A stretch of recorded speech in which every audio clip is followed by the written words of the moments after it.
Screen पर आपको जो महिला नजर आ रही है, इनका नाम है सुमन कुमारी। बगल में जो शख्स बैठा दिख रहा है जमीन पर, वो है इनका पति चंदन। अब चंदन ने अपनी पत्नी की खुद हत्या कर दी है, गोली मारकर, और पुलिस के सामने ऐसी नटंकी कर रहा है जिसे देखकर आप भी हैरान हो जाओगे। पुलिस के सामने चीख चीख कर रो रहा है कि मेरी पत्नी को किसने गोली मार दिया, अब मैं अनाथ हो गया, अब मुझे कौन देखेगा, मुझसे प्यार कौन करेगा, और तमाम वो चीज़ें बोलता है कि हर किसी को लगे कि भाई पति जो है सदमे में पत्नी की हत्या के बाद। लेकिन पुलिस ने जैसी जांच की तो एक नई कहानी निकलकर सामने आई। ये पता चला कि महिला का एक अखिलेश नाम के शख्स के साथ अफेयर था। जब पति को पता चला कि ये गुजरात चली जाएगी तो इसने बड़े ही शातिराना अंदाज में ये पूरी प्लानिंग रची और इसने फिर एक जगह और एक पॉइंट ढूंढा और वहां अपनी पत्नी को गोली मारकर हत्या कर दी। फिर इसने हत्या के बाद पुलिस को गुमराह करने के लिए एक ऐसी प्लानिंग रची जिसके बारे में कोई सोच भी नहीं सकता था। अपने ही पड़ोसी को फंसा दिया और बकायदा चीख चीख कर रोने लगा, कैमरे पर झूठ बोलने लगा। तो एक बार ये उसकी वीडियो देखिए कैसे कैमरे पर झूठ बोल रहा है और उसके बाद एक्सेप्ट भी कर रहा है कि उसने उसकी हत्या कर दी है।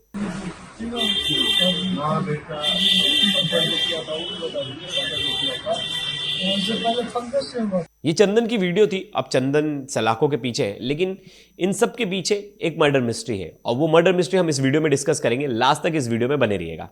नमस्कार, मेरा नाम है प्रेश पांडे और आप देख रहे हो क्राइम तक। बिहार का बेगूसराय में एक परिवार रह रहा था और परिवार के जो मुखिया हैं चंदन कुमार, वो खेती बाड़ी का काम कर रहे थे। घर में थोड़े बहुत पैसे आ जाते थे और घर का जो जीवन था वो सामान्य था।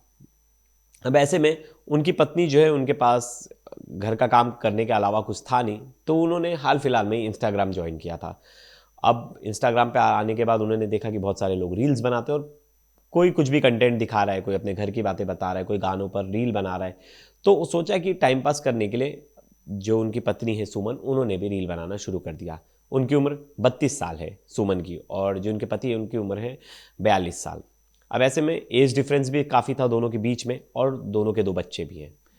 अब वो इंस्टाग्राम यूज़ करती थी, उस पर रील्स बनाती, रेगुलर रील्स अपलोड करती थी। इन सब चीज़ों के बीच चंदन को कहीं ना कहीं इनकी इस हरकतों से प्रॉब्लम था।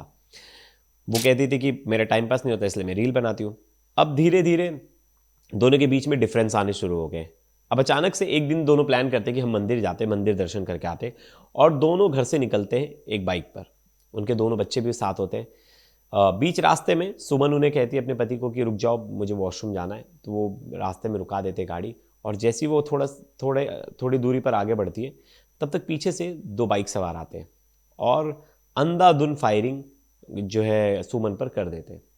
अब जिसमें से 4 गोली जो है सुमन को लगती है और उसकी आवाज़ सुनकर पति और जो बच्चे हैं दौड़े दौड़े आते हैं। ये बात पति पुलिस को बता रहा है।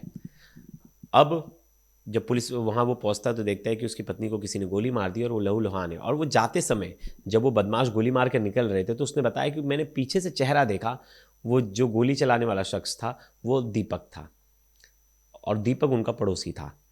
फिर मैंने तुरंत पुलिस को फ़ोन किया और बाकायदा अपनी पत्नी को ले जाकर मैंने हॉस्पिटल में एडमिट कराया।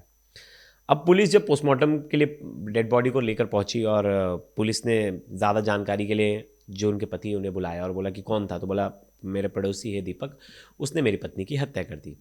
तो उन्होंने पूछा क्यों वो तुम्हारी पत्नी को मारेगा, क्या दुश्मनी थी? उसने बताया कि पड़ोस में एक और शख्स रहता है जिनका नाम है पंकज, उन दोनों की लड़ाई हो रही थी। तो दीपक ने पंकज को बहुत पीटा था और मेरी पत्नी पंकज को इलाज कराने के लिए अस्पताल लेकर गई थी। तो इसी बात का गुस्सा उसने निकाला। पुलिस को कहीं ना कहीं उसकी बातें शुरुआत में सच लग रही थी, तो पुलिस ने पंकज को बुलाया। पंकज बोला सर मैं उस टाइम पे वहाँ था ही नहीं, मेरा CDR देख लो, मेरे बाकी घर और बाज़ार की CCTV फुटेज देख लो, मैं बाज़ार में था। तो पुलिस को कहीं ना कहीं पंकज की बातें और दीपक की बातें दोनों सही लगी और दोनों से पूछा गया था क्योंकि पंकज से क्या तुम्हारी मारपीट हुई? तो बोले बहुत छोटी सी मारपीट थी, इतना कुछ बड़ा मारपीट भी नहीं थी और ना ही इनकी पत्नी उनको हॉस्पिटल लेकर गई थी। अब तब तक जो सुमन है उनके मायके वाले आ जाते हैं, घर वाले, उनके भाई वगैरह, और वो बोलते हैं कि हमें तो शक इनके पति पे ही है कि आए दिन ये लड़ रहा था किसी न किसी चीज़ को लेकर और ये बात हमारी बहन हमें बता चुकी थी। अब ऐसे में ना जो CDR थी, मतलब जो मोबाइल की लोकेशन थी दीपक की, वो मिली थी घटनास्थल के पास। पंकज ने बोला ऐसी कोई हमारी दुश्मनी नहीं थी। तो एक चीज़ तो साफ थी कि दीपक इस हत्याकांड के पीछे नहीं था। अब पुलिस को शक कहीं ना कहीं पति पर आ रहा था। तो जैसे ही जब इनके मायके वालों ने ये पूरी घटनाक्रम के बारे में बताया कि हाल फिलहाल में कई बार इनकी लड़ाई हुई और हमारी बहन घर छोड़कर मायके आई थी, अब ऐसे में साथ में बच्चे थे, तो पुलिस ने बच्चों से पूछताछ की। पहले बच्चों ने सेम कहानी रटी पिटाई कहानी जो है उनके पिता ने जो बताई थी वही कहानी बताई।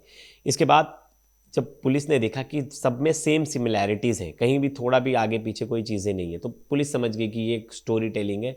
इनके पिता ने साजिशन तहत ये सब चीज़ें सिखा कर रखी थी अपने बच्चों को कि ये चीज़ें पुलिस के सामने बोल रहा है। अब पुलिस थोड़ा सख्ती से पेश आती और पंकज के बच्चों से पूछती है, अब आप सच सच बताओ आपके पापा ने क्या किया है। बच्चे भी सच बता देते और जैसे ही बच्चे सच बताते पुलिस तुरंत जो है चंदन को पकड़ कर लाती है और चंदन से सख्ती से पूछताछ करती है। तो चंदन भी टूट जाता है पुलिस के सामने और बता देता है कि मेरी पत्नी इंस्टाग्राम चलाती थी और इंस्टाग्राम पर ही गुजरात के एक शख्स अखिलेश से इसकी बातचीत हुई और ये उसके साथ अफेयर में रहने लगी। पिछले 3-4 साल से अफेयर चल रहा था और ये कई बार मुझे छोड़कर गुजरात जा चुकी है। मेरे ना कहने के बावजूद ये बहुत बार उससे मिलती थी। मैंने कहा कि बच्चे अब सयाने हो गए, बड़े हो गए और तुम्हारा इस तरह से किसी के साथ अफेयर रखना कहीं ना कहीं ठीक नहीं है। मेरे लिए ना सही, बच्चों के लिए तो सोचो। लेकिन वो सोचती नहीं, वो सिर्फ अब खुद का सोचती। इस बात से मैं बहुत ज़्यादा परेशान था और वो हाल फिलहाल में भी कह रही थी कि मैं तुम्हें छोड़कर चली जाऊंगी और मैं गुजरात में रहूंगी अपने बॉयफ्रेंड के साथ। इस बात से मैं आहत था और मैंने जुगाड़ करके बंदूक खरीदी 20,000 रुपये में और उस कट्टे से मैंने अपनी पत्नी को गोली मार दिया। और गोली मारने के बाद मैंने ये पूरी जो प्लानिंग है और जो स्टोरी है वो मैंने आपको बताई कि कैसे पड़ोसी ने गोली मार दी।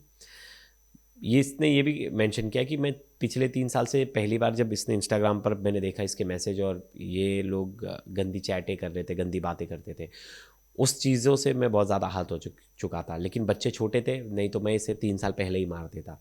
अब ये पूरी स्टोरी बताने के बाद कैमरे पर खुद जो है चंदन ने बातचीत की मीडिया से और पूरा रीज़न बताया। एक बार चंदन को सुनते हैं। 4 साल से दूसरे से अफेयर चल रहा था। अखिलेश सिंह अच्छा। सासाराम मोहनिया का रहने वाला था हाँ। और गुजरात में रहता था। एक बार गया, 2 बार गया, 3 बार गया। 3 बार गया, तीसरा बार वो आया, हम मना किए जब नहीं जाओ, बाल बच्चा सियान हो गया तो नहीं माना, बोला जब जाएंगे। हाँ, जा रहे हैं आज बहन जाने, 4 दिन बहन के पास रहेंगे, 4 दिन मुजफ्फरपुर रहेंगे, 20 तारीख को फिर हम गुजरात चल जाएंगे। तो हम कहे जब तुम नहीं मानेगा तो ठीक है। हाँ, उसके बाद हम निकाल लें। वहीं बेगूसराय के एसपी ने भी इस केस में ज़्यादा जानकारी दी। एक बार उन्हें भी सुनते हैं। घटना TIOP अंतर्गत हुई थी। दोपहर के टाइम की घटना है जिसमें कि सुमन कुमारी नाम की महिला की डेथ हुई थी, एजेड अराउंड 35 to 36 ईयर्स, जिसके बारे में जानकारी पुलिस को पहले उनके पति चंदन कुमार चौधरी द्वारा दी गई कि उनका कहना था कि अपनी वाइफ और एक बच्ची के साथ वो लोग पैदल जंगल के रास्ते से जा रहे थे कि बेटी और बाप, जो कि पहले जानकारी दी है पुलिस को, कि वो आगे की तरफ थे और पीछे उन्होंने देखा कि उनकी एक व्यक्ति दीपक कुमार, जिससे उनकी दुश्मनी चलती है, पहले से केस था, उसने आकर के महिला को खड़े होकर के साथ में अपने लोगों के साथ गोली मारी। पीओ का विजिट किया गया, एफएसएल टीम बुलाई गई, टाइमलाइंस का अध्ययन करते हुए तकनीकी एवं मानवीय अनुसंधानों पर जानकारी जुटाने के बाद में सभी एंगल्स पे पूछताछ की गई। पूछताछ के क्रम में ही जो प्रथम पहले सूचनादाता लग रहे थे उन पे ही संदेह हुआ।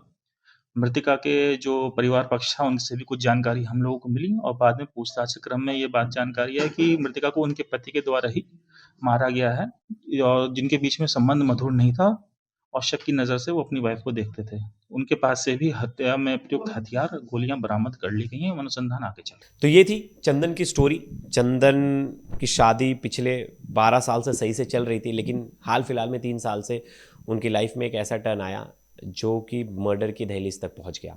और ये कहानी आसपास के इलाकों में आपने देखी होगी, बड़ी नॉर्मल है। कोई किसी की हत्या कर दे रहा है अफेयर के चक्कर में और हर किसी को लगता है अफेयर रखना इज़ वेरी कॉमन, बहुत सिंपल है, पकड़ाओगे नहीं। लेकिन पकड़ा जाते फिर दूसरा पार्टनर वो एक्सेप्ट नहीं कर पाता, वो चाहे लड़का हो या लड़की हो।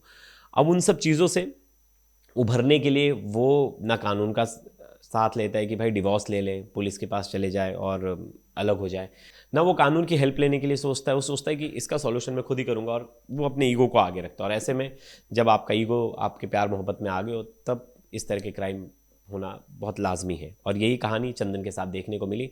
अब चंदन जेल में रहेगा, उनके दोनों बच्चे तो एक तरह से अनाथ हो गए, मम्मी गुजर गई हैं, अब पिता जेल में रहेंगे, तो बच्चों का देखभाल कौन करेगा। ऐसे में अगर आपके परिवार में या कुछ भी इस तरह की घटना होती है, किसी का अफेयर है, कुछ है, तो सब सही मायने में आपको अलग हो जाना चाहिए, ना कि इस तरह का कदम उठाना चाहिए। तो दोस्तों, इस वीडियो पर आपकी क्या राय है ज़रूर बताइएगा। तब तक के लिए धन्यवाद।